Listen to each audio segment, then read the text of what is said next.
If you're a wedding planner struggling to find clients, I want you to listen up because I'm about to share how you can 10x, that's right, we're gonna multiply the reach of one event so that you can market your business and get more clients.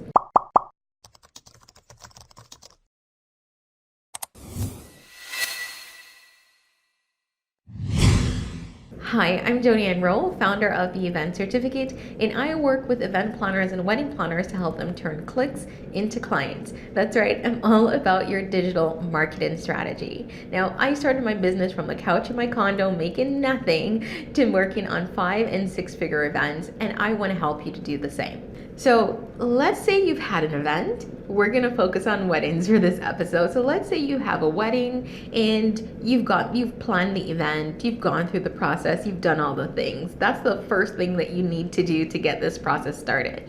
So the first thing I want you to do is actually plan an event. So this part is easy. You probably already have an event schedule or an event that you've already planned.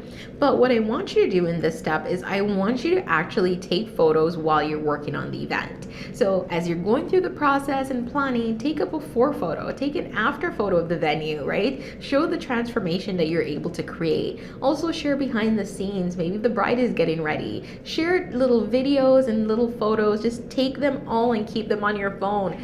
Everyone has a phone today, so you know how easy it is to do, because what I want you to do is I actually want you to use these little clips, these little photos to market your business. So a lot of the times when I meet planners and I say to them, can you share some before and after? They say, oh, I didn't take any. Well, I want this to be a part of your process. So it should just be a part of your regular process to take videos, to take photos, even if it's a boomerang, guys, as you're planning the day of. And I know it's busy, there's so many things going on, but the minute you get to the venue, snap a photo. The minute you're finished setting up, snap a photo, right? It's really that easy. That's the first step, because those photos are what you're gonna share on your social media accounts so that you can show potential clients what you can do, how you can take a venue from nothing to amazing. And that alone will help market your business.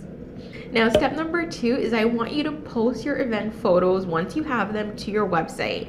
So you've planned the event, you've taken the before and after shots, you've shared them on social media. I actually want you to take every event that you've planned and just post it on your website, because no one's gonna know that you planned that event if you're not sharing it. So you should have a portfolio or gallery page. Add them to that page. Ensure that you're updating this page after every event. So when clients come to your website, they're not just seeing the same events that you worked on like 4 years ago. Update these with new events. And so many planners forget this, right? Once you set up the website, you think, oh, it's nice and pretty and I just leave it alone. No, guys. You need to actually be updating your portfolio and gallery page after every event. And this is also another way that you can increase your website SEO and ultimately your traffic. Step number 3 is that I want you to add your images to Pinterest. That's right. Pinterest is an amazing platform for wedding planners and event planners because it's so visual. It's actually a search engine, and a lot of brides-to-be start on Pinterest when they start looking for inspiration for their weddings. So you should have a Pinterest account. If you don't, go set it up.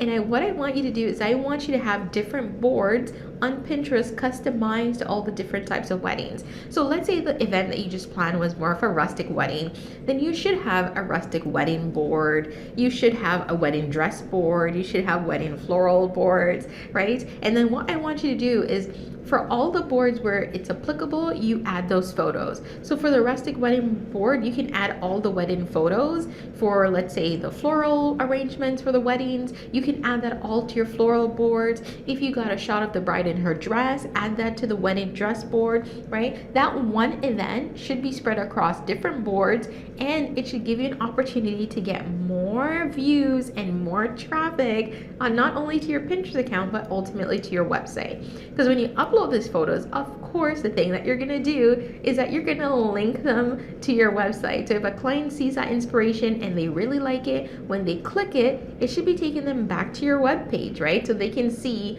who actually planned the event. Now, tip number 3, I want you to write a blog post. That's right. Now I know a lot of event planners will ultimately say, oh, I'm not a writer. I don't really care. I'm joking, guys. I do care. But believe me, it's really easy. So once you have your website, and if you have a blog, every time you have a new event, you should be updating this blog with the post from the event, right? Because you've posted the photos to your gallery, that's great, but you also need to provide some insights from behind the event. So you can post the photos and just write a post. Summarize what was the day like, who was the couple, what was their vision, where did you host it, what was the benefit of using that venue, what type of events would you recommend using that venue, right? What type of flowers did you use? All of those little key items, right, that a potential client would be looking for as they're searching inspiration is great to have. Now, here's the other step.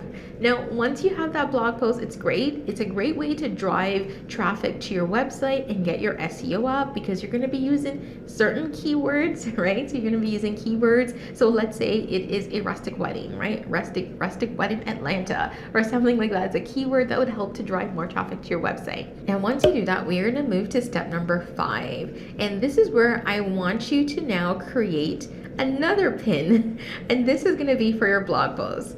So the previous pin that I had you create was just from the event images, right? So there's nothing there to do. You're just slapping them on Pinterest as they were.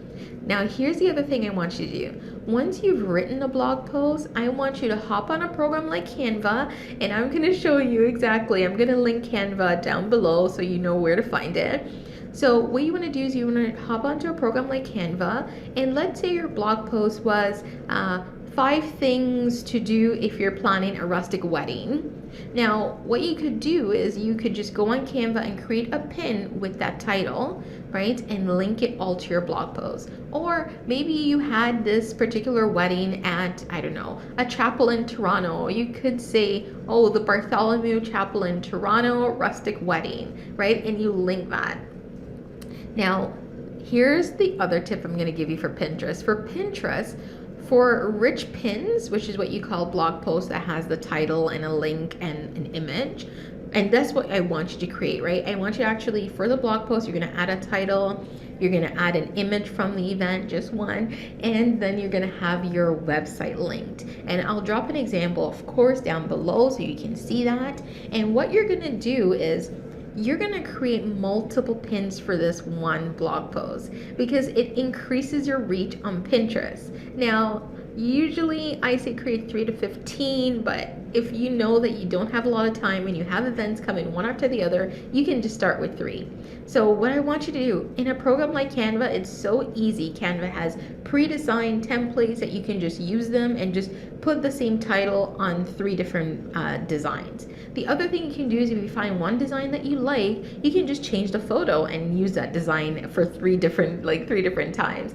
Or you could use the one design and change the colors on it, right? That's another way to differentiate.